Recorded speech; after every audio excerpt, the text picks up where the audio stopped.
Hey, brand builder, Rory Vaden here. Thank you so much for taking the time to check out this interview. As always, it's our honor to provide it to you for free.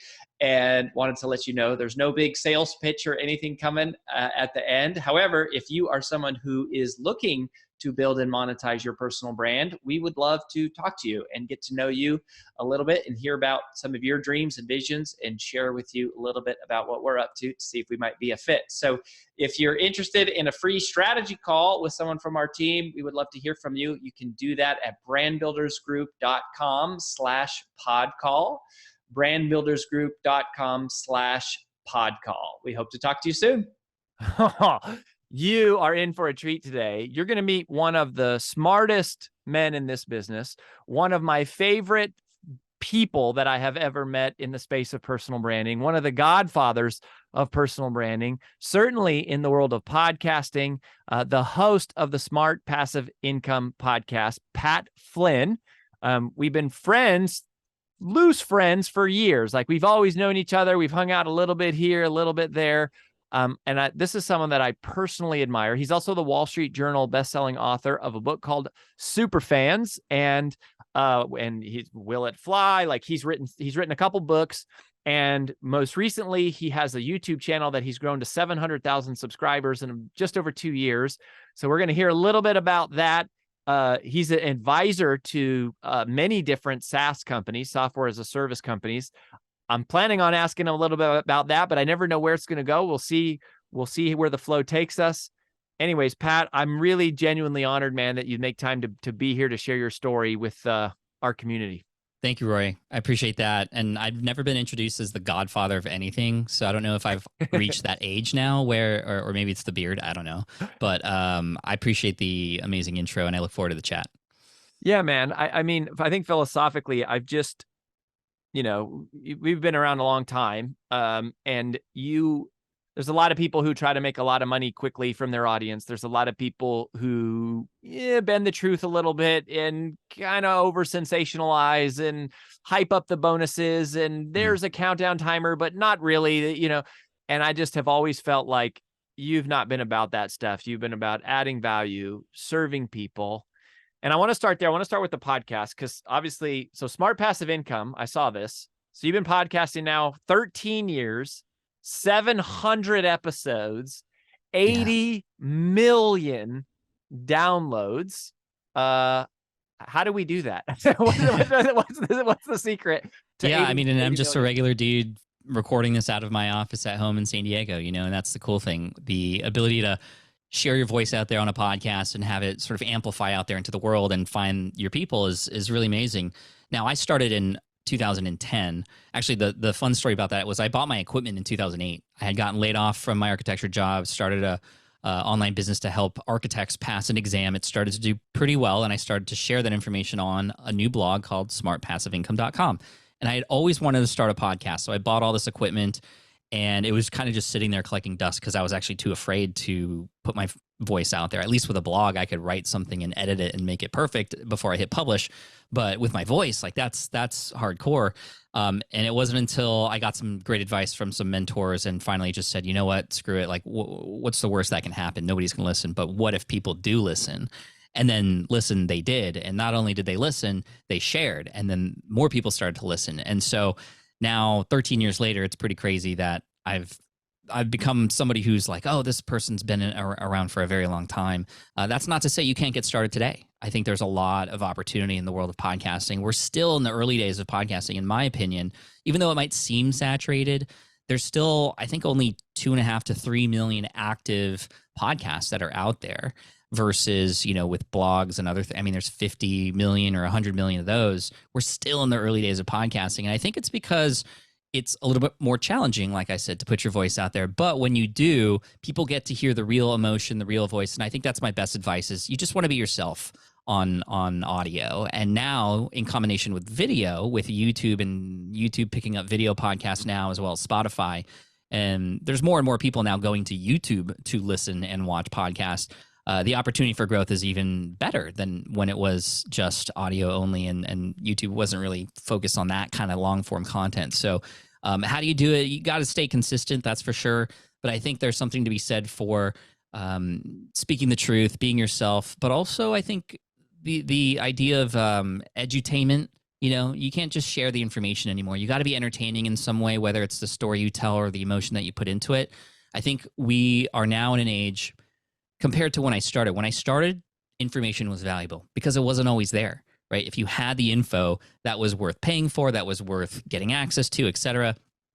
Now we're all sitting at a buffet and there's so much information and everybody's stuffing their plates full, right?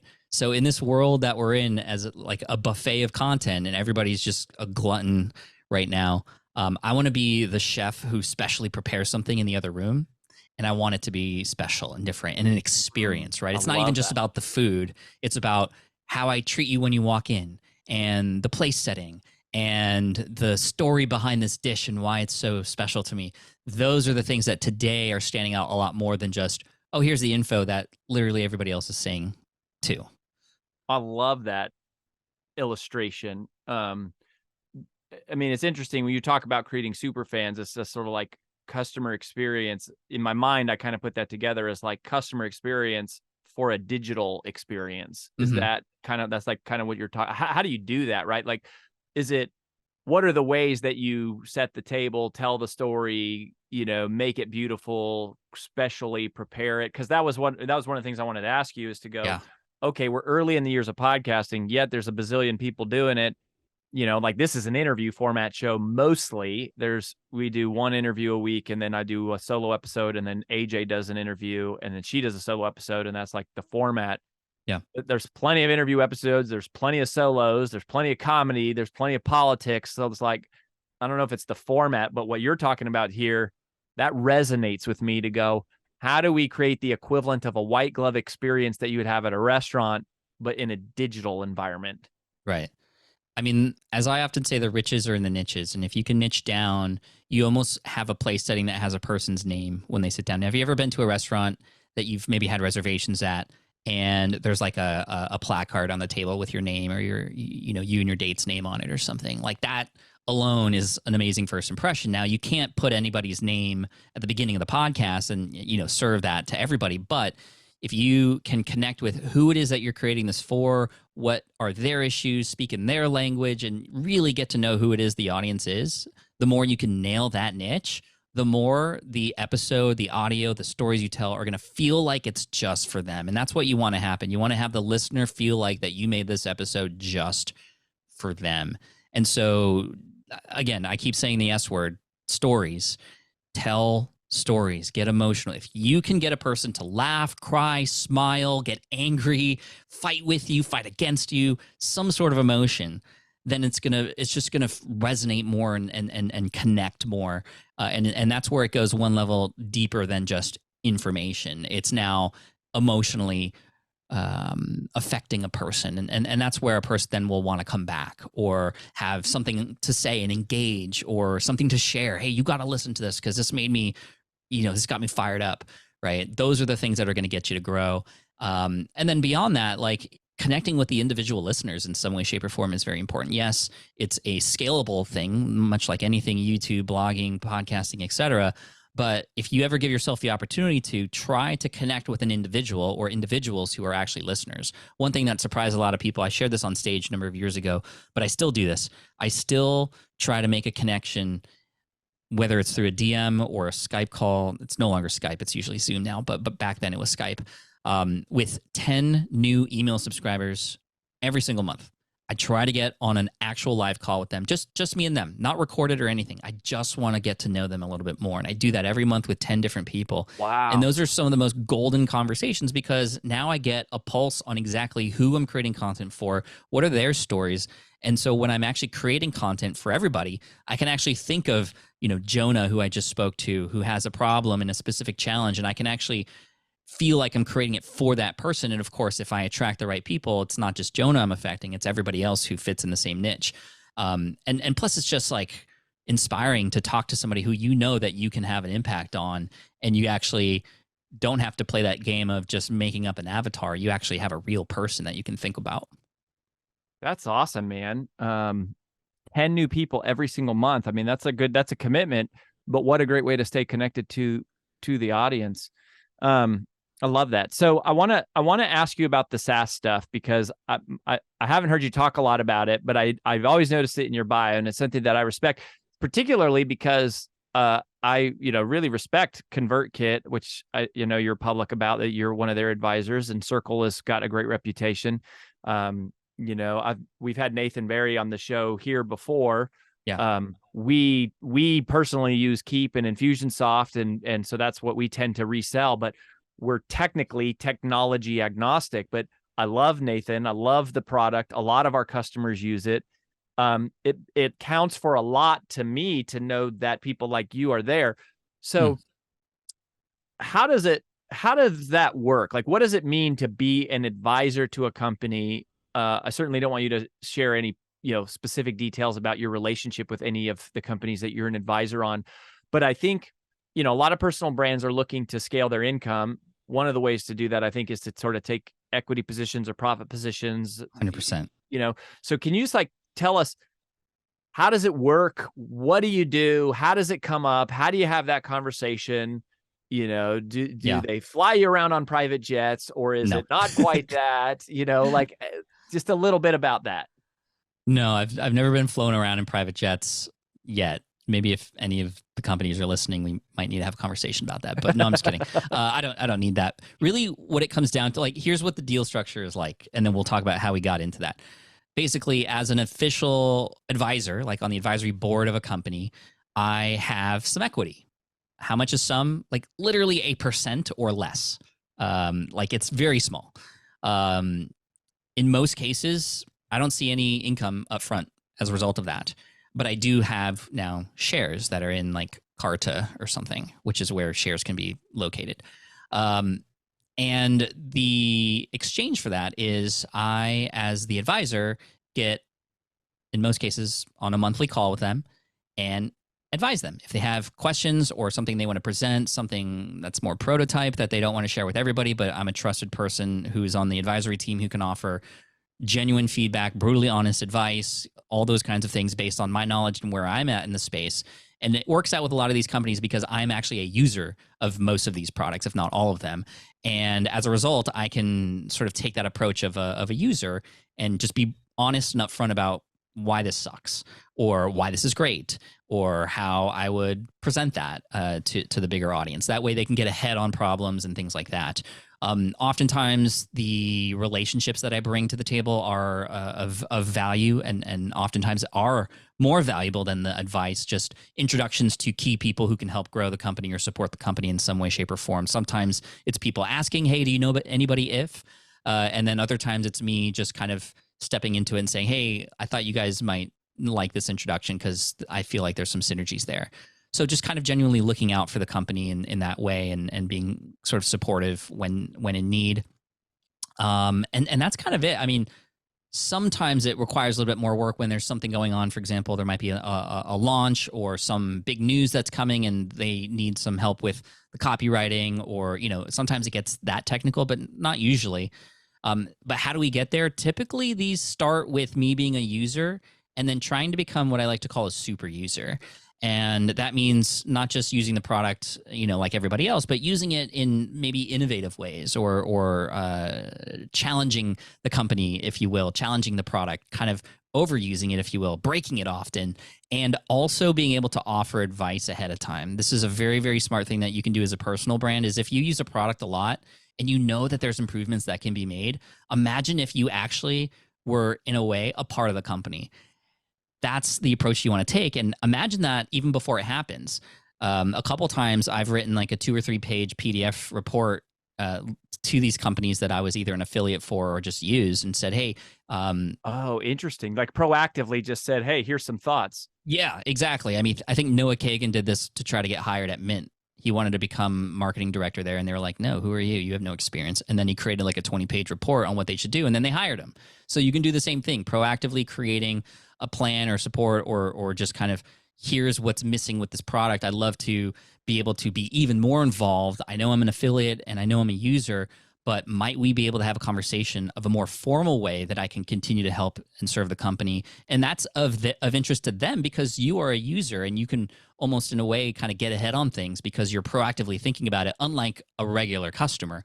Not all companies are interested in that. Not all companies are set up for that. Some will get set up for that, and others already have that in place and will just add you on.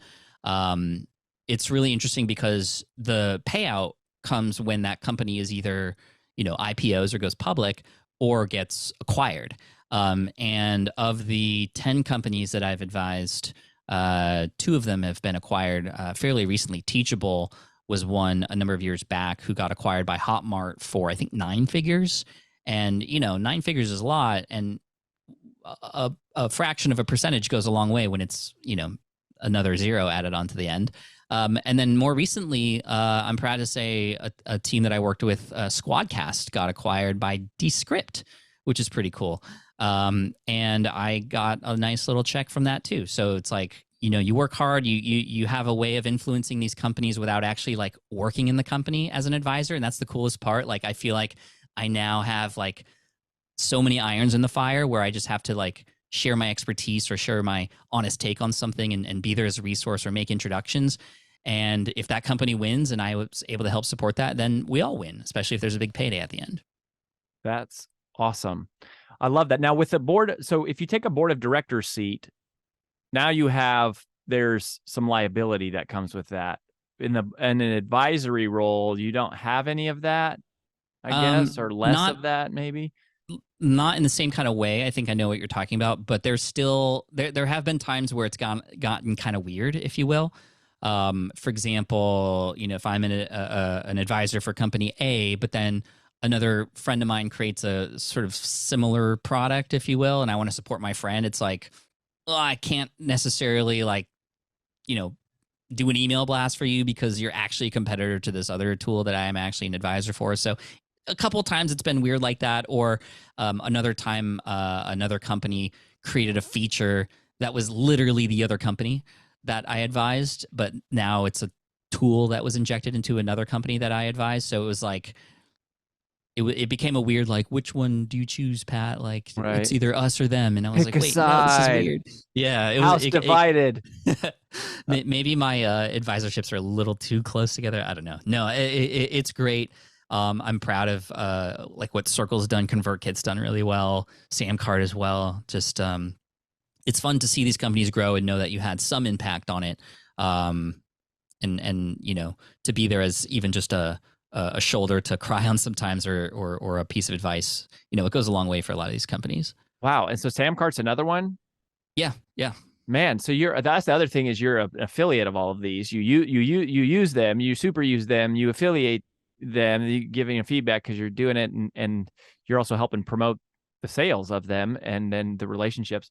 That's the other part about this. It's like when I promote ConvertKit, for example, I can say, hey, I'm not just a user, like I'm actually an advisor. That's how much I believe in this company. I'm actually an advisor. So you can trust my recommendation even more now because my name is like on like it. You're all in on it. Right. Which helps the affiliate earnings as well.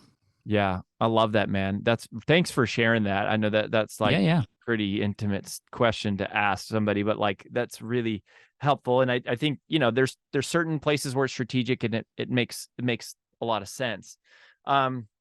So coming back to, in general, how you've gotten to where you are, you've got this advisory thing going on. You're doing advice, you got smart passive income, you've got the things going on there, you're speaking, you're writing books, you're advising, like it's turned into a lot. One of the things that's more recent is tell me about the YouTube channel and the whole Pokémon phenomenon. How did that come about? Because that's growing really fast. Yeah, this is different. So in 2020, of course, COVID hit. A lot of us were at home trying to figure out what to do to fill in that time. And my kids got into Pokemon. It was a trading card game. They started collecting them. Whatever the kids are into, I want to get into as well, so that we can chat about these things. I don't just want them to be interested in what I'm interested in. I want to get interested in what they're doing. Same thing happened in 2018, 2019 with Fortnite. My son and I, we entered a lot of tournaments together. It was a lot of fun, but then he kind of outgrew that. Anyway, Pokemon came about, and I started to dig into the world of YouTube. And there's a lot of YouTubers, or Poketubers as they're called, who talk about the cards and talk about the value. And some of them are in it for more investment purposes, flipping. Others are in it for the passion and the collections and the completions. There's like trophy cards, there's more modern, there's vintage, all this kind of nostalgic stuff.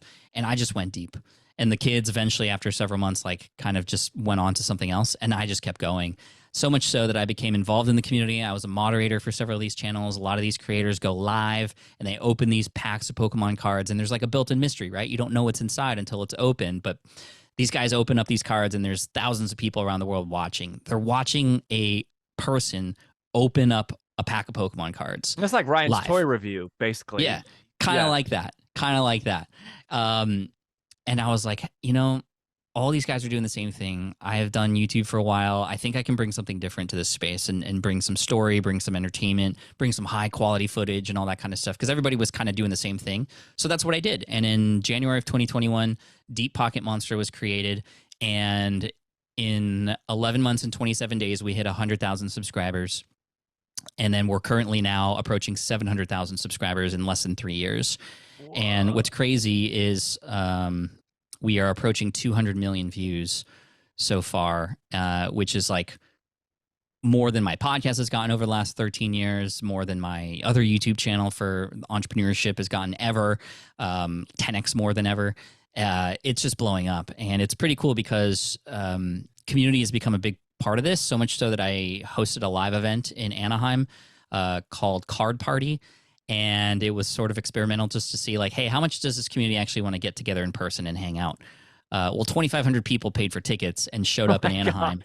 Gosh. And it was an absolute blast. And we were able to sell like 500 tickets the next year without even mentioning location or date yet, because people loved it so much. So we were able to fill in and find a gap. And it's just me, a producer, and an editor, and that's it.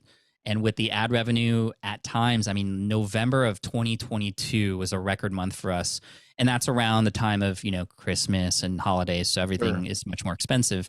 I think the channel in that month alone made $74,000 in ad revenue, which is kind of bonkers when you think about it. So it's classic YouTuber model. You're creating content for a community, and you're letting ads. You just check a box that says let ads run on my channel, and you collect a percentage of that for the views. Correct, but it is taking a lot of mental space, and not just for like, let me get on video and film something.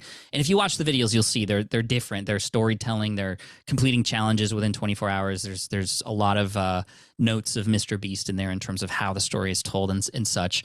And it's funny because the majority of the audience is 30 to 40-year-old men, people my age who grew up with Pokemon, who now have the money to spend on Pokemon, right? And they're bringing their kids along with it too. There was a lot of families coming to Card Party actually. But yeah, that's the model. But sponsorship dollars come into play as well, not just advertising. And then the affiliate stuff. I'm an affiliate for a binder company, and I'm now the #1 affiliate for that binder company now. And we're even doing partnerships where like now they made like, again, remember what I said, like adding value to that company, they'll want to work with you because they see the value that you have to add. This binder company called Vault X, they saw that I was doing a lot of volume for them, and I said, hey, I think it'd be cool if we did a Deep Pocket Monster branded version of the binder. So that's what this is right here, and this is a prototype. And so now we're working together on stuff, and now everybody can win. So I'm taking a lot of the things I learned in business into this space that hasn't ever seen anything like this before, right? In our space, entrepreneurship events happen all the time, not in this space. So I was able to step up and be like, hey, let me be the person to kind of round up everybody. And what was nice is everybody, like I didn't have to pay speakers or nothing. It was just people wanted a space to hang out. And all the big names came too. You know, affiliate marketing and you know, creating my own merch now. It's kind of wild, but all the principles remain, which is providing value to an audience and making every piece of content I create a gift. And that's something that I think I heard Ryan Trahan say, which I really love. And it relates to both informational channels and also entertainment channels. Like you want what you create to be a gift to your audience, and you wouldn't serve them crap, right? So why are we just publishing something because we just need to hit a schedule versus let's create something of value, something that's worth their time, something that tells a good story, so that when they unwrap it, they feel something, right? And again, going back to emotion, what I said earlier. Yeah, I love that. I mean, I think, and community is something I think you've done really well in general with various brands and things that you've been a part of.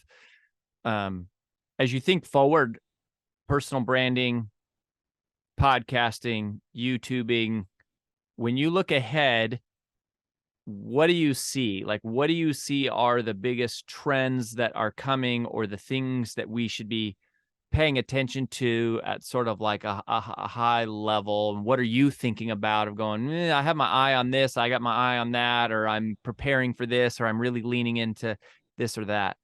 Yeah, it's not AI or anything AI related, although that's obviously here and it's going to have an impact one way or another.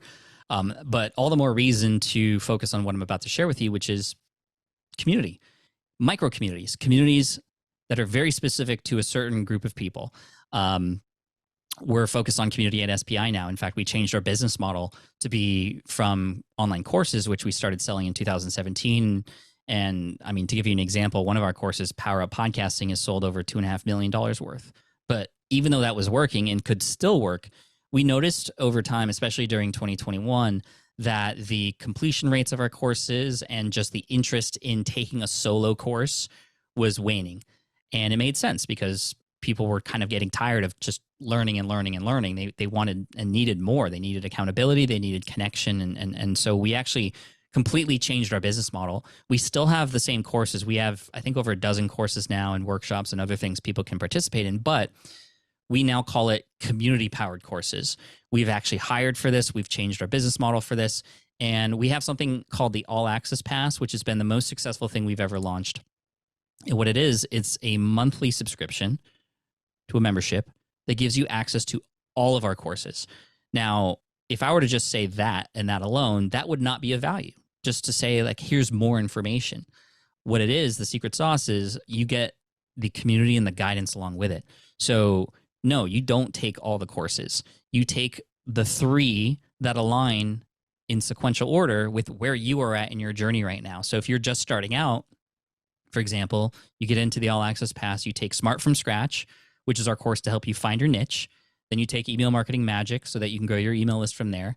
And then you can kind of choose your own adventure from there. If you want to do YouTube, take the YouTube course. If you want to do podcasting, take the podcasting course. So you can kind of like choose your own adventure. If you are a podcaster, then take our podcasting courses and make sure to take our video podcasting course next. So you have these guided pathways. But what is most successful in the All Access Pass is throughout the year, we have these things called accelerators.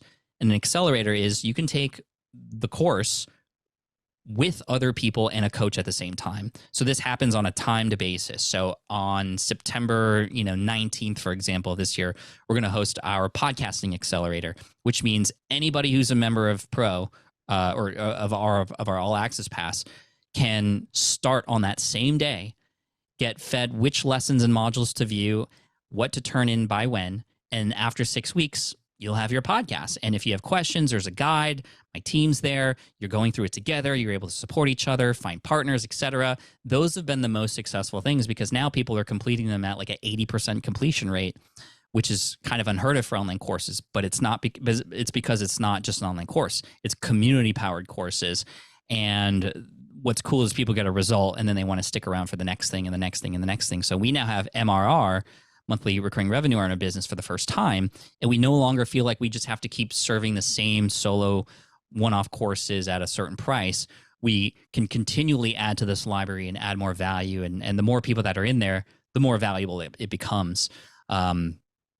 Micro communities are the future. And if you don't have a micro community in your space, if you don't have a space for your people, whether it's your students, your subscribers, your clients to come together and meet each other, well, then you have nothing that's keeping people there.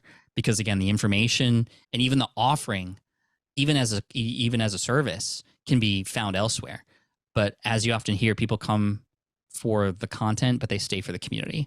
And so community's got, like, to me, that's absolutely vital. Like table stakes at this point. You have to have that safe space for your people to come together, because that's going to be your safety net as things change, as AI comes, as competitors come. That community is going to be that barrier between, you know, a person leaving and a person staying often. Mm-hmm. Yeah, I love that. I mean, it's sort of an irony how the more that automation stepped in, the more powerful a one-on-one phone call to 10 email subscribers is. Yeah. And I suspect that as AI comes in, it's like the more powerful maybe perhaps live events even become, Yeah. because you're like, so on that topic of AI, what are you thinking about with AI? Like, how do you see it affecting? Where do you think people are underestimating its impact? Where do you think people are maybe overestimating its impact? How are you preparing for it? What are you thinking about? Yeah, I mean, we're already preparing for it by doing what I just said, creating community, connecting people together. Like you said, just even small human interactions are going to be that much more special the more automated everything else becomes. Where I think a lot of us are maybe overlooking is with eventually where AI is going to go as far as content creation.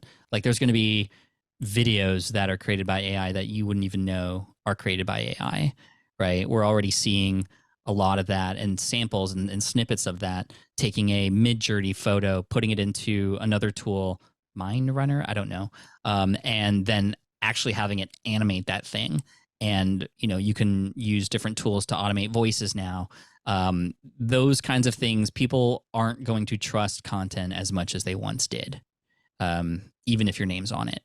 So how do we get people to trust us? It's to make a real connection, to have a human-to-human interaction in some way, shape, or form. Live, I think, is going to be really important as well because of that, because that's something that is a lot harder to mimic or fake. And that's not to say it's never going to happen, but when a person has a question and you have a genuine answer that's heartfelt, it goes a very long way. And a lot of us are trying to automate as much as we can. And I think we're maybe overlooking or even just forgetting about how important some human interaction is. Not everything has to be automated, right? And so keep that human touch as much as you can. Obviously, you can't reach out to every single subscriber and have a 30-minute conversation with them. But even with just a few, you're able to stay more in tune with who your audience is in whole. And hopefully, again, just be more human. I mean, I think that's the advice moving forward, is just be more human. And that is around caring. That's like, as Gary Vaynerchuk always talks about, like, just give it F, right? And human as far as bringing story and emotion. A lot of people, now that ChatGPT has been around for a while, are starting to notice that it's maybe a little bit too sophisticated. It's a little bit too formal in a lot of its answers, and people are able to now understand that, well, that's not from this actual person. It's actually from a bot or a chatbot instead. So bring humanness into it. And I think the last thing I'll say is also be vulnerable. And I think this is advice that always makes sense, but even more now with how perfect everything is becoming with AI and all these tools. I think sharing mistake or being vulnerable or showing maybe the scuff marks or the scabs that you have, not literally, but figuratively, can do a lot for, again, that theme of just being more human. Yeah, I love that. I love that. It's making me think too that, like, you know, what AI can't really do is tell a story, like, of its own experience of something that it's been, the emotion it's lived through, and maybe it'll reach a point where it can emulate some of that, but like, it'd be pretty tough to do some of that. So I love that. I have one more question for you, but before we do that, where do you want people to go, Pat, to like thank you. Connect up with you? And you know, if somehow they've not heard of Smart Passive Income yet, you know, obviously you've got your podcast, but like, where would you direct people? Yeah, thank you, Roy. I appreciate it. And thank you all for listening. The one spot I'd recommend is perhaps our email list. It's free.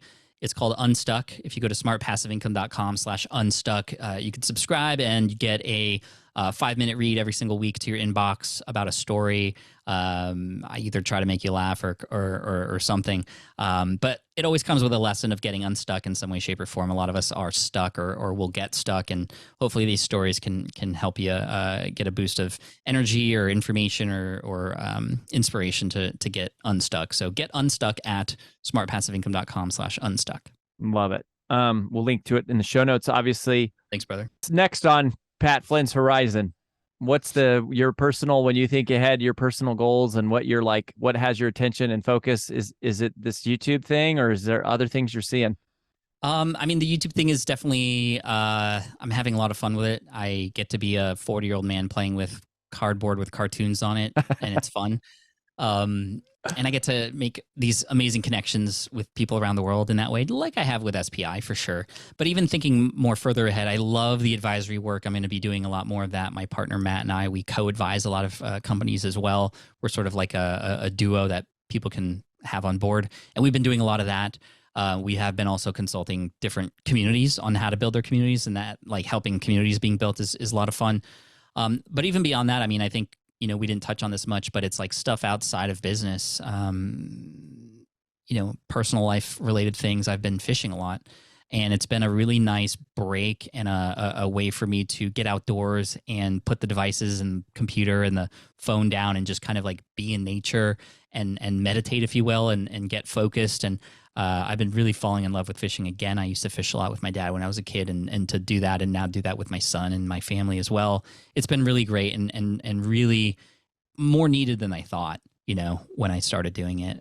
But of course, me being me, I'm like, oh, I should start a YouTube channel about this, and I'm trying really hard not to. But yeah, having a hobby and having something away from all the business stuff is key. It gives me time to breathe and meditate and come back with more energy on Monday on those work days. So that's kind of what I'm going to be focusing on. I will actually be competing in some tournaments next year for fishing, and just kind of making sure to always have some space for me to do some stuff that I enjoy outside of business, because I do enjoy it, but I've gotten to the edge of burnout before, and I've seen what it's done to some of my friends, and I don't want to have that happen to me, especially at this age where I got to be there for my family and such.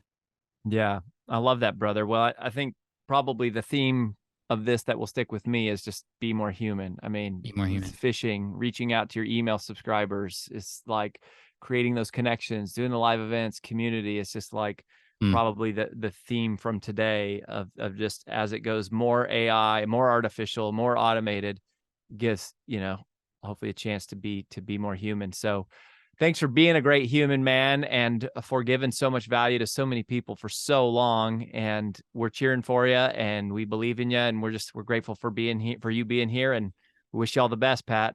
Thank you, brother. Thanks, everybody. Appreciate you.